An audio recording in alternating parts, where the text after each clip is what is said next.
తిరుమల క్షేత్రాన్ని నిత్య కళ్యాణం, పచ్చతోరణం అని అభివర్ణిస్తారు. అందుకు కారణం తిరుమలలో నిత్యం ఏదో ఒక ఉత్సవం జరుగుతూనే ఉంటుంది.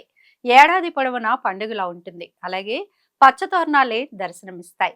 అలంకార, నైవేద్య, భక్త ప్రియుడు అయిన శ్రీవారు వెలిసిన ఈ క్షేత్రం నిరంతరాయంగా భక్తజన సందోహంతో కిటకిటలాడుతూ ఉంటుంది.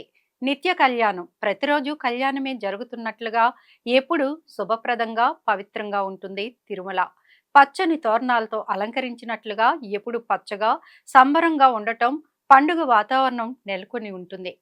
శ్రీవారి సన్నిధిలో ఎప్పుడూ ఉత్సవాలు, వేడుకలు జరుగుతూనే ఉంటాయి. ముఖ్యంగా బ్రహ్మోత్సవాలు, తెప్పోత్సవాలు వంటివి ఈ వైభవాన్ని పెంచుతాయి. తిరుమలలో పెళ్లి చేసుకుంటే 10 కాలాల పాటు వారి జీవితం సంతోషంగా, పచ్చగా ఉంటుందని భక్తుల నమ్మకం. దీనికోసం టీటీడీ ఉచిత వివాహాలు కూడా నిర్వహిస్తోంది.